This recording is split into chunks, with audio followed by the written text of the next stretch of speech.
কোরআন মাজিদে এবং সহিহ হাদিসে আল্লাহকে স্মরণ করার কথা বলা হয়েছে, ওইভাবে আমরা মূলত আল্লাহকে স্মরণ করি না, আল্লাহর জিকির করি না। তাই পৃথিবীতে বিভিন্ন ধরনের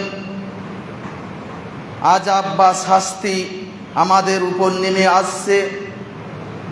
আমরা বর্তমানে প্রচণ্ড গরম অনুভব করছি, এছাড়া বিভিন্ন ধরনের শাস্তি আমরা দেখতে পাচ্ছি। মূলত আমরা আল্লাহর জিকির থেকে দূরে সরে গিয়েছি, আমরা আল্লাহর ইবাদত থেকে অনেক দূরে রয়েছি। আমরা পৃথিবীতে যে গরম অনুভব করছি, এটা মূলত জাহান্নামের শ্বাস প্রশ্বাসের কারণ হিসাবে বর্ণিত হয়েছে। আবু হুরায়রা রাদিয়াল্লাহু তাআলা আনহু বলেন, রাসূল সাল্লাল্লাহু আলাইহি ওয়াসাল্লাম বলেছেন, ইস্তাকাতিন নারু ইলা রাব্বিহা ফাআকালা বাদি বাদান। একদা জাহান্নাম আল্লাহর নিকট অভিযোগ পেশ করল, হে আমার প্রতিপালক, আমার একদিকের আগুন আর একদিকের আগুনকে খেয়ে নিচ্ছে, আমি এই আগুনের প্রচণ্ড তাপ অনুভব করছি। তখন আল্লাহ তাআলা প্রতি বছরে জাহান্নামকে দুটি পৃথিবীতে শ্বাস ফেলার অনুমতি দিলেন, নাফাসুন ফিস সাইফি ওয়া নাফাসুন ফিস শীতা।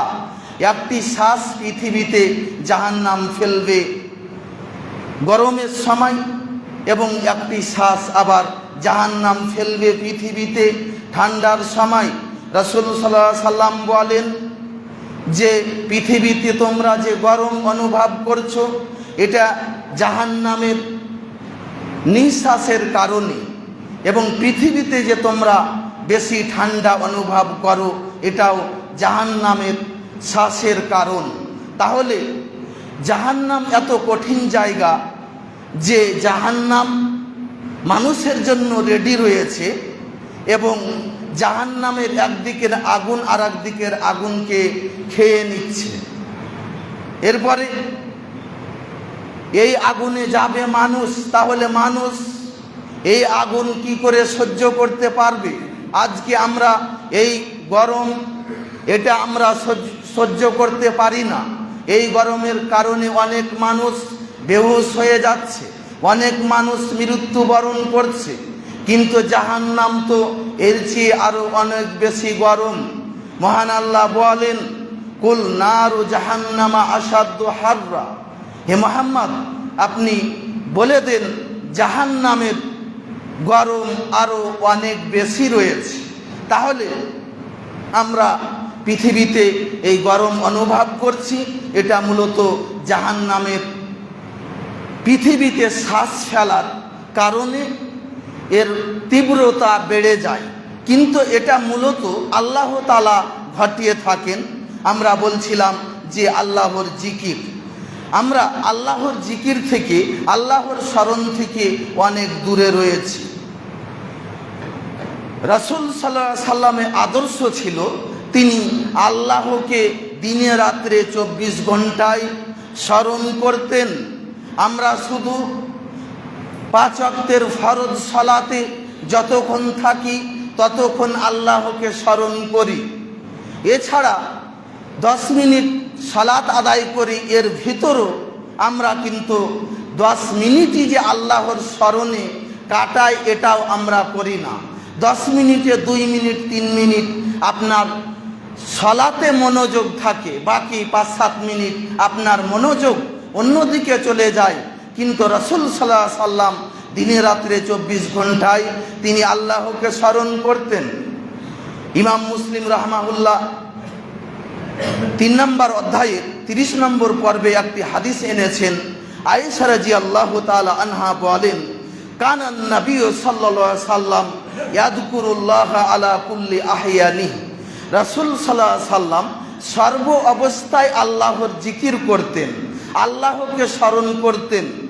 তিনি 24 ঘন্টায় আল্লাহকে স্মরণ করতেন, আল্লাহকে কখন ভুলে যেতেন না, আল্লাহকে কখনো ভুলে যেতেন না। সব সময় তিনি আল্লাহর জিকির করতেন, আল্লাহকে স্মরণ করতেন। যারা 24 ঘন্টায় দিনে রাত্রে সব সময় আল্লাহকে স্মরণ করে, আল্লাহর জিকির করে, এরাই মূলত রাসূলের আদর্শ গ্রহণ করেছে এবং এরাই হচ্ছে বুদ্ধিমান, এরাই হচ্ছে জ্ঞানবান ব্যক্তি। আল্লাহ তাআলা কারা জ্ঞানবান ব্যক্তি, কারা বুদ্ধিমান ব্যক্তি তাদের পরিচয় দিতে গিয়ে সূরা আল ইমরান 191 নম্বর আয়াতে বলেন, আল্লাযীনা ইয়াযকুরুনাল্লাহা কিয়ামান ওয়া কুউদাও ওয়া আলা জুনুবিহিম।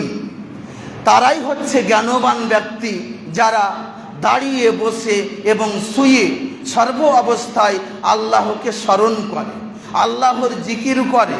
ওয়া ইয়াতাফাক্কারুনা ফি খালকিস সামাওয়াতি ওয়াল আরদ।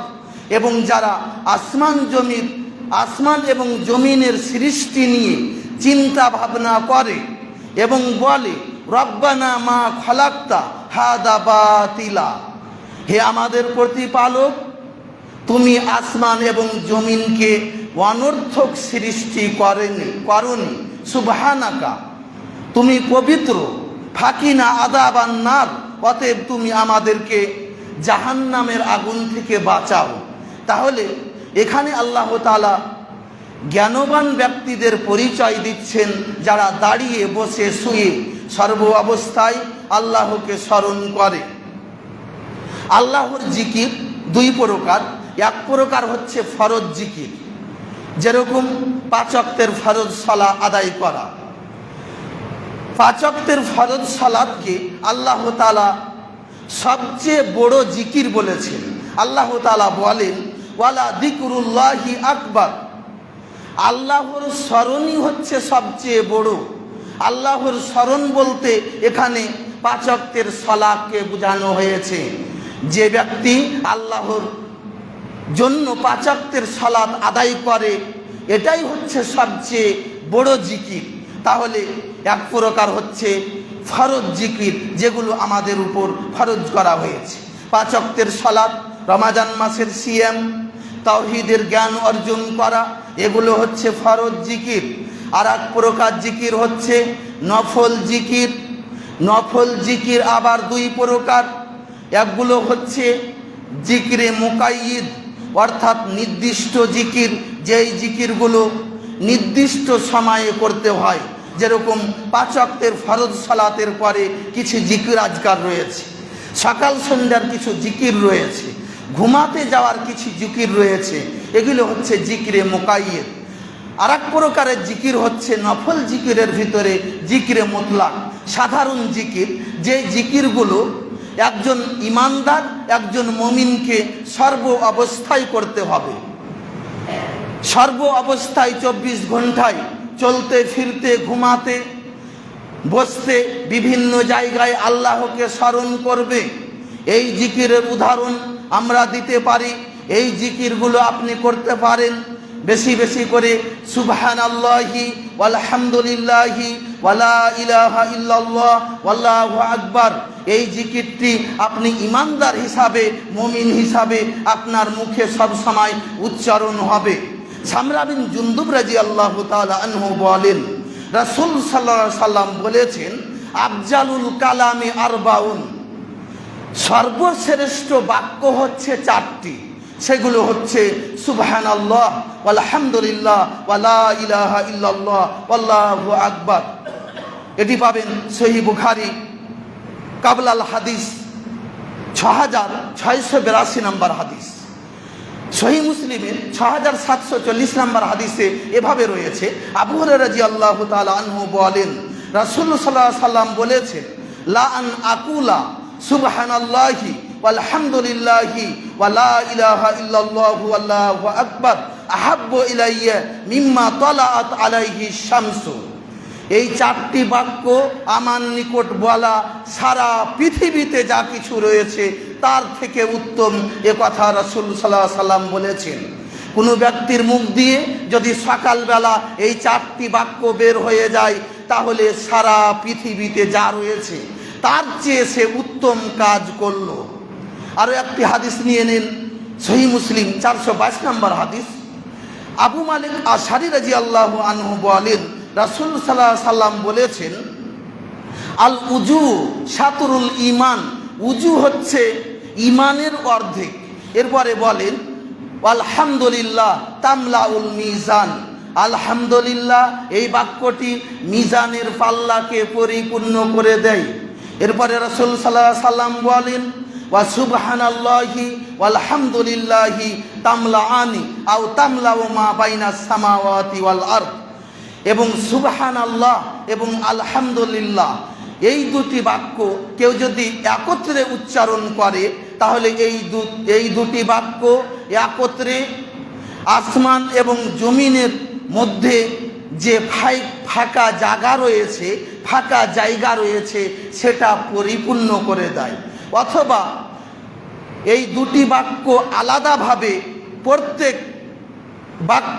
প্রত্যেক এই দুটি বাক্য 7 আসমান এবং 7 জমিনের মধ্যে যে জায়গা রয়েছে তা পরিপূর্ণ করে দেয়। এরপরে রাসূল সাল্লাল্লাহু আলাইহি সাল্লাম বলেন, ওয়াস সালাতু নূরুন, সালাত হচ্ছে আলো, ওয়াস সাদাকাতু বুরহানুন, দান হচ্ছে দলিল।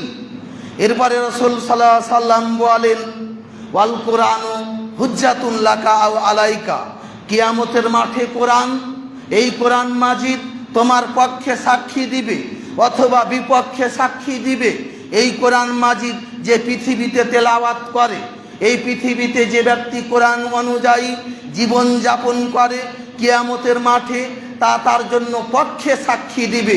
আর যে ব্যক্তি কোরআন মাজিদকে ছুঁড়ে ফেলে দিয়েছে, কোরআন মাজিদ তেলাওয়াত করে না, কোরআন মাজিদের প্রতি আমল করে না, এই ব্যক্তির জন্য কোরআন মাজিদ বিপক্ষে সাক্ষী দিবে। তাহলে আমরা সুবহানাল্লাহ আলহামদুলিল্লাহ এই বাক্যগুলোর ফজিলত জানতে পারছিলাম। এগুলো হচ্ছে সাধারণ জিকির। এছাড়া আরও একটি জিকির, আবু হুরায়রা রাদিয়াল্লাহু তাআলা আনহু বলেন, রাসূল সাল্লাল্লাহু আলাইহি সাল্লাম বলেছেন, কালিমাতানি খাফিফাতানি আলাল লিসান, দুইটি বাক্য রয়েছে বলা খুব সহজ, সাকিলাতানি ফিল মিজান, নেকির পাল্লাতে ভারী, হাবিবাতানি ইলার রহমান, রহমানের নিকট প্রিয়। সেই বাক্য দুটি হচ্ছে সুবহানাল্লাহি ওয়া বিহামদিহি সুবহানাল্লাহিল আযীম। তাহলে এই বাক্য দুটি কিন্তু বলা খুব সহজ, আপনি যখন তখন বলতে পারবেন। আল্লাহর নিকট প্রিয়, মিজানের পাল্লাতে ভারী, এগুলো সাধারণ জিকির। আপনি এই জিকির আজকার আপনাকে বেশি বেশি করে করতে হবে। সহিহ বুখারী 6682 নম্বর হাদিস, সহিহ মুসলিমে 6739 নম্বর হাদিস। তাহলে আমরা বলছিলাম যে আমরাকে বেশি বেশি করে জিকির আজকার করতে হবে। একাধিক জিকির বর্ণিত হয়েছে। এরপরে আমি পরবর্তী খুতবাতে কিছু জিকির সম্পর্কে আলোচনা করব ইনশাআল্লাহ। আলহামদুলিল্লাহি ওয়াহদা ওয়াসসালাতু ওয়াসসালামু আলা মান লা নাবিয়্যা বাদা। মহান আল্লাহ বলেন, ইন্নাল্লাহা ইদিল্লু মান ইয়াশা, নিশ্চয় আল্লাহ তাআলা যাকে ইচ্ছা করেন পথভ্রষ্ট করেন। ওয়া ইয়াহদি, ইন্নাল্লাহা ইদিল্লু মান ইয়াশা ওয়া ইয়াহদি ইলাইহি মান আনাব, এবং যে তার অভিমুখী হয় তিনি তার দিকে তাকে পথ দেখান। এরপরে আল্লাহ তাআলা বলেন, আল্লাহর পথের সন্ধান প্রাপ্ত তারাই আল্লাযীনা আমানু, যারা ঈমান এনেছে, ওয়া তাতমাইন্নু কুলুবুহুম বিযিকরিল্লাহ, এবং আল্লাহর স্মরণে যাদের অন্তর প্রশান্তি লাভ করে। আল্লাহর স্মরণে যখনই আল্লাহকে স্মরণ করে তখন যাদের অন্তর ঠান্ডা হয়ে যায়, যাদের অন্তরে শান্তি আসে, এরাই হচ্ছে সঠিক পথ প্রাপ্ত। আলা বিযিকরিল্লাহি তাতমাইন্নুল কুলুব, তোমরা শুনে রাখো, তোমরা জেনে রাখো, আল্লাহর জিকিরেই অন্তরে প্রশান্তি আসে।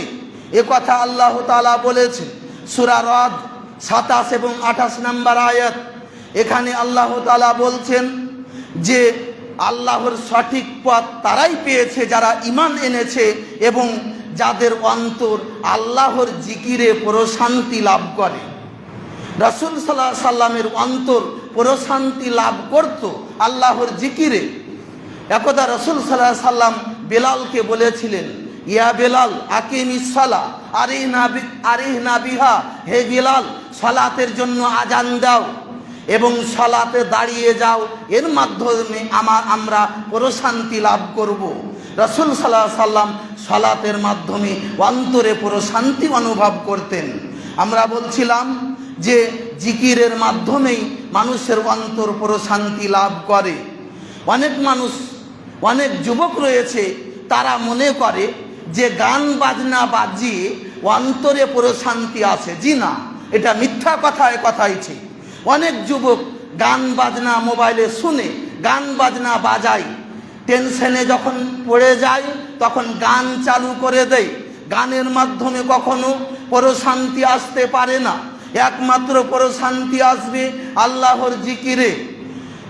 আমরা আরো বলছিলাম, যেই ব্যক্তি আল্লাহর জিকির করে এবং যেই ব্যক্তি আল্লাহর জিকির করে না, এই দুইজনের মধ্যে অনেক তফাৎ রয়েছে। যেই ব্যক্তি আল্লাহর জিকির করে সেই ব্যক্তি প্রকৃত মানুষ। যেই ব্যক্তি আল্লাহর জিকির করে না সেই ব্যক্তি পশু প্রাণীর মতো, সেই ব্যক্তি গরু ছাগলের মতো, সেই ব্যক্তি কুকুর শ্রীগালের মতো, সেই ব্যক্তি মৃত মানুষ। আবু মুসা আশারী রাদিয়াল্লাহু তাআলা আনহু বলেন, রাসূল সাল্লাল্লাহু আলাইহি সাল্লাম বলেছেন, মাতালুল্লাযী ইয়াযকুরু রাব্বাহু ওয়াল্লাযী লা ইয়াযকুরু রাব্বাহু মাতালুল হাইয়্যি ওয়াল মাইয়িত। যে ব্যক্তি তার রবকে স্মরণ করে এবং যে ব্যক্তি তার রবকে স্মরণ করে না, এই দুই ব্যক্তির উদাহরণ হচ্ছে জীবিত এবং মৃত মানুষের মতো। যে ব্যক্তি তার রবকে ডাকে, যে ব্যক্তি তার রবের জিকির করে, সেই ব্যক্তি জীবিত মানুষ। যে ব্যক্তি তার রবকে স্মরণ করে না, ওই ব্যক্তি মৃত মানুষ। ওই ব্যক্তির পৃথিবীতে থাকা না থাকা দুটোই সমান। সহিহ বুখারী 6407 নম্বর হাদিস। তাহলে আমরা এই জিকিরের গুরুত্ব অনেক পাচ্ছি। পৃথিবীতে এমন কোনো আমল নাই যেই আমলগুলো আল্লাহ তাআলা বেশি বেশি করে করতে বলেছেন। যে কোনো আমলের ক্ষেত্রে আল্লাহ তাআলা বলেছেন, ওয়া আমিলুস সালিহাত, তোমরা সৎ আমল করো, আমল তোমরা সুন্দর আমল করো, আমলটা যেন সুন্দর হয়, সৎ হয়। বেশি আমল করতে আল্লাহ তাআলা বলেননি। কিন্তু জিকির এমন একটি ইবাদত, যেই ইবাদতটিকে আল্লাহ তাআলা বেশি বেশি করে করতে বলেছেন। আল্লাহ তাআলা বলেন, ইয়া আইয়ুহাল্লাযীনা আমানু উযকুরুল্লাহা যিকরান কাসীরা, হে ঈমানদারগণ তোমরা আল্লাহকে বেশি বেশি করে স্মরণ করো। এখানে আল্লাহ তাআলা বেশি বেশি করে তার জিকির করতে বলেছেন, তাকে বেশি বেশি করে স্মরণ করতে বলেছেন। অন্য কোনো আমলের ক্ষেত্রে এ কথা বলেননি। মুজাহিদ রাহমাহুল্লাহ বলেন, আয-যিকরুল কাসীর, অর্থাৎ বেশি জিকির বলতে আল্লাহ তাআলা এখানে বুঝিয়েছেন আল্লাহ তানসাহু আবাদা, তোমরা কখনো আল্লাহকে ভুলে যেও না। আল্লাহ তাআলা বেশি বেশি করে জিকির করতে বলেছেন, এর মানে আল্লাহকে সব সময় স্মরণে রাখতে হবে, আল্লাহকে কখনো ভুলা যাবে না। ইবনে আব্বাস রাদিয়াল্লাহু তাআলা আনহুমা এর ব্যাখ্যা করতে গিয়ে বলেন, ইন্নাল্লাহা লাম ইয়াফরিজ আলা ইবাদিহি ফারিজাতান ইল্লা জাআলা লাহা হাদ্দাম মালুমান। আল্লাহ তাআলা যত ইবাদত ফরজ করেছেন, প্রত্যেকটা ইবাদতের একটা সীমা নির্ধারণ করে দিয়েছেন। সুম্মা আদারা আহলাহা ফি হালে উজরিন, এবং উজুরবশত কারণবশত তা ক্ষমা করে দিয়েছেন, গায়রা জিকিরে, আল্লাহর জিকির ছাড়া। এরপরে বলেন, ফা ইন্নাল্লাহা লাম ইয়াজআল লাহু হাদ্দান ইয়ানতাহি ইলাইহি, আল্লাহ তাআলা জিকিরের কোনো সীমা নির্ধারণ করেননি। ওয়ালাম ইয়াজুরু আহাদান ফি তারকিহি, এবং উজুরবশত এই জিকির করা ক্ষমা করে দেওয়া হয়েছে, এটাও করা হয়নি। মানুষের অসুস্থ থাক, যে কোনো অবস্থাতে থাক, তার জিকির কিন্তু মাফ করা হয়নি। তাকে আল্লাহর জিকির করতেই হবে। ইল্লা মাগলুবান আলা তারকিহি, তবে যে ব্যক্তি পাগল তার কথা ভিন্ন। উদাহরণ দেখেন যে জিকির এমন একটি ইবাদত যেটা কোনো সমাতে মাফ করা হয়নি একমাত্র পাগল অবস্থা ছাড়া, কিন্তু অন্যান্য ইবাদতের ছাড় দেওয়া হয়েছে। ইমরান বিন হুসাইন রাদিয়াল্লাহু তাআলা আনহু বলেন, সালতুন নবী সাল্লাল্লাহু আলাইহি সাল্লাম আনিল মারিজ, আল্লাহ রসুলকে আমি একদা জিজ্ঞাসা করলাম, হে আল্লাহ রসুল, অসুস্থ ব্যক্তির সালাত কিভাবে আদায় করবে? আল্লাহ রসুল বললেন, সল্লি কায়িমান, দাঁড়িয়ে সালাত আদায় করো। ফাইল্লাম তাস্তাতি ফাকায়েদান, যদি দাঁড়িয়ে সালাত আদায় করতে না পারো বসে সালাত আদায় করো। ফাইল্লাম তাস্তাতি, যদি বসে সালাত আদায় করতে না পারো ফাআলা জামবিন, তাহলে শুয়ে শুয়ে সালাত আদায় করো। সহিহ বুখারী 1117 নম্বর হাদিস। এখানে সালাতের ক্ষেত্রে ছাড় দেওয়া হয়েছে। যে ব্যক্তি দাঁড়িয়ে পারে না বসে সালাত আদায় করবে, যে ব্যক্তি বসেও পারে না সে ব্যক্তি শুয়ে শুয়ে সালাত আদায় করবে। কিন্তু ইবনে আব্বাস এই আয়াতের ব্যাখ্যা করছেন যে জিকিরের কোনো ছাড় দেওয়া হয়নি। অসুস্থ থাক, যে কোনো অবস্থা থাক, মানুষকে বেশি বেশি করে আল্লাহর জিকির করতে হবে। আর একটি হাদিস দেখেন, আয়েশা রাদিয়াল্লাহু তাআলা আনহা বলেন, কুন্না নাহিদু আলা আহদি রাসূলিল্লাহি সাল্লাল্লাহু আলাইহি সাল্লাম, আমরা রসুলের যুগে ঋতুবতী হতাম। সুম্মা নাতহরু, এরপরে আমরা যখন পবিত্র হতাম। ফা ইয়ামুরনা বিকাদাই সিয়াম, আমরাকে রমাজান মাসের রোজাগুলো কাজা করার জন্য আদেশ করা হতো। ওয়ালা ইয়ামুরনা বিকাদাই সালাত, কিন্তু সালাত কাজা করার জন্য আদেশ করা হতো না। এর মানে কোনো মহিলা যদি ঋতুবতী থাকে তাহলে তার সালাতকে মাফ করে দেওয়া হয়েছে। তিরমিজি 787 নম্বর হাদিস, নাসাই 1318 নম্বর হাদিস।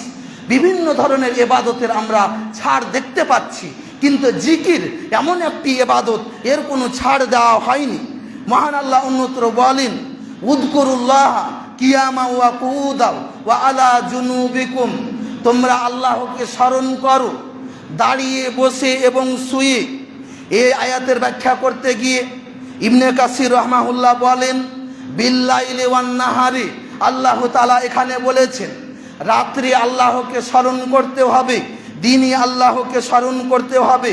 ফিল বাররি ওয়াল বাহরি, জলে স্থলে দুই জায়গাতে আল্লাহকে স্মরণ করতে হবে। ফিস সাফারি ওয়াল হাজারে, কোনো ব্যক্তি যদি মুসাফির থাকে, সফরে থাকে, তাও আল্লাহকে ভুলে গেলে চলবে না, আল্লাহকে স্মরণ করতে হবে।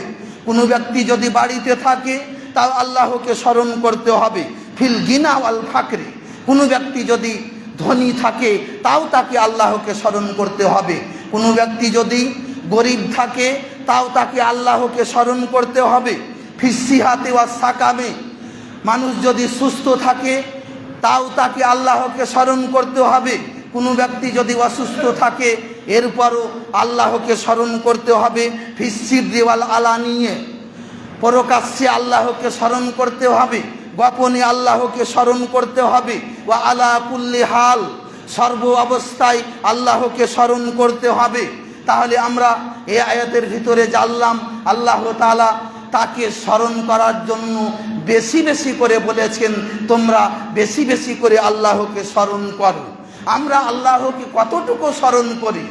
আল্লাহ তাআলা বলেন, ওয়ালা তাকুনু কাল্লাযীনা নাসুল্লাহ ফাআনসাহুম আনফুসাহুম, হে ঈমানদারগণ, তোমরা তাদের মতো হও না যারা আল্লাহকে ভুলে গিয়েছিল, এই কারণে আল্লাহ তাদেরকে ভুলিয়ে দিয়েছিলেন।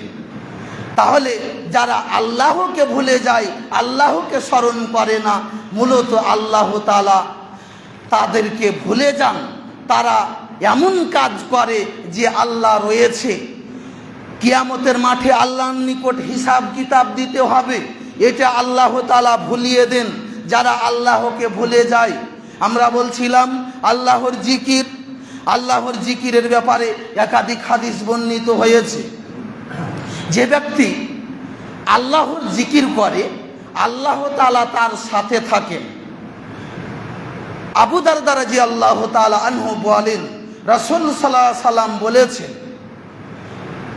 ইন্নাল্লাহ তাআলা ইয়াকুলু, আল্লাহ তাআলা বলেন, আনা মা আবদি ইদা হুয়া যাকারানি, নিশ্চয় আল্লাহ তাআলা তার সাথে থাকেন যখন কোনো ব্যক্তি আল্লাহকে স্মরণ করেন, ওয়া তাহাররাকাত বি শাফাতাহু, এবং আল্লাহর স্মরণে যার ঠোঁট দুটো সব সময় নড়তে থাকে, এই ব্যক্তির সাথে আল্লাহ তাআলা থাকেন।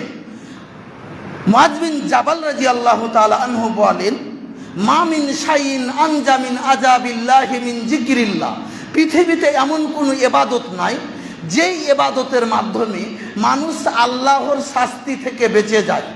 যেই ব্যক্তি আল্লাহকে বেশি বেশি করে স্মরণ করে, যে কোনো বিপদ থেকে আল্লাহ তাআলা তাকে বাঁচিয়ে দেন। তার সামনে কোনো একটা বিপদ আসতে যাচ্ছিল, ওই বিপদটা আল্লাহ তাআলা দূর করেন এই জিকিরের মাধ্যমে। তাহলে জিকিরের অনেক ফজিলত রয়েছে।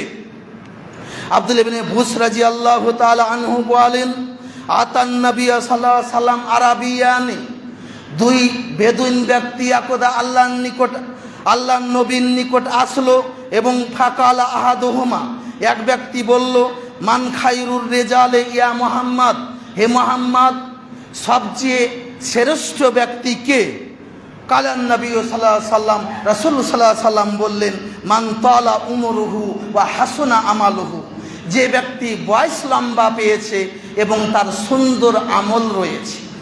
বয়স লম্বা পেল এবং সুন্দর আমল করল, ওই ব্যক্তি হচ্ছে শ্রেষ্ঠ ব্যক্তি।